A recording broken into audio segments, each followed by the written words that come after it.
वारकरी महामंडळाचे अध्यक्ष प्रकाश महाराज जवंजाळ आता आपल्याबरोबर आहेत. महाराज, रामगिरी महाराजांचं जे वादग्रस्त वक्तव्य त्याबाबत आपलं काय मत आहे? वस्तुस्थिती अशी आहे, खरं म्हणजे प्रथम आपल्या शब्दाचा मी आपल्यापुढे उल्लेख असा करतो आहे, ते वादग्रस्त नाहीच आहे. त्याला वादग्रस्त करण्याचा काही लोकांनी प्रयास करणं अशा प्रकारचा सुरू आहे. कारण त्यांच्या डोक्यातच वेगळा भाग आहे.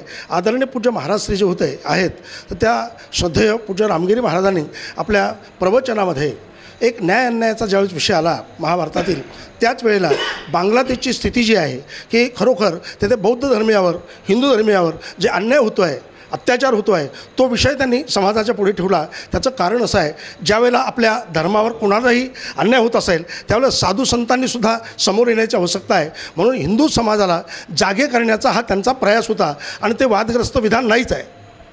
कुठेतरी राजकारणाच्या स्वार्थापोटी हा विरोध होतो आहे.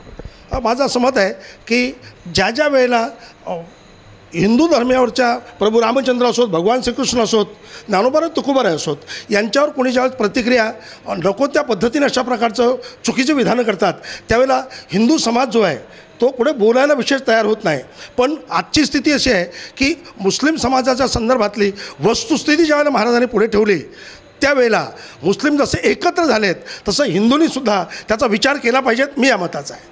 निषेध वगैरे करतो हां, मी निश्चितपणे या जे लोक आदरणीय पूज्य महाराज श्रींना एक देशद्रोही, त्यांच्यावर देशद्रोहीचा खटला दाखल केला पाहिजेत, त्यांच्यावर गुन्हा दाखल केला पाहिजेत, त्यांना अटक केली पाहिजेत, हे जे विधान त्यांचं आहे हे चुकीचं विधान आहे. मी त्याचा निषेध करतो आहे. कारण त्याचं कारण असं आहे, हे वस्तुस्थितीला धरून आहे. माझं असं मत आहे, ज्यांना विरोध करायचा आहे त्या लोकांनी मोहम्मद पैगंबर जे आहेत त्यांचा पूर्ण अभ्यास करावा आणि अभ्यास करून मग बोलावं. महाराजांना आता संरक्षण दिलेलं आहे, त्यावरून देखील गदारोळ चालला राजकारणात, कसं बघताय?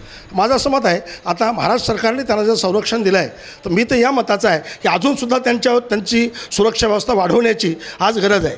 कारण असे जे लोक आहेत जे चांगल्या पद्धतीची विचार अशा प्रकारचे करतात, त्यांना मी तर असं म्हणेल, जसा राजकीय क्षेत्रातले किंवा प्रमुख जे लोक असतात अशांना जशी सुरक्षा व्यवस्था असते, जणू काही झेल सुरक्षा व्यवस्था, अरे ते आमच्यातले प्रमुख आहे, आमच्यातले एक प्रमुख आहे. मग वारकरी संप्रदायातले पारमार्थिक क्षेत्रात जे दिग्गज आहेत त्यांनासुद्धा, आणि ज्या वेळेला त्यांच्यावर अशा अडचणी उभ्या राहतात नको त्या पद्धतीने, त्यांनी सत्यावर आधारित शब्द वापरल्यानंतरसुद्धा ज्यावेळेस असे लोक त्यांच्या अंगावर येण्याचा प्रयत्न करतात, अशा वेळेला त्याला झेल सुरक्षेसारखी सुरक्षासुद्धा प्रदान केली पाहिजेत. मी या मताचा आहे.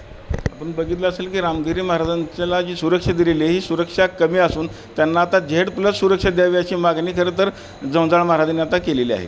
पंढरपुरातून कॅमेरामॅन जगदीश डांगेसह रवी लवेकर, TV9 मराठी.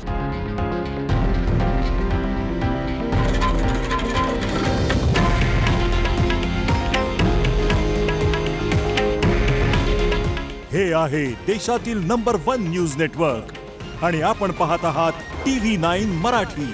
काळजी तुमची, हित महाराष्ट्राचं.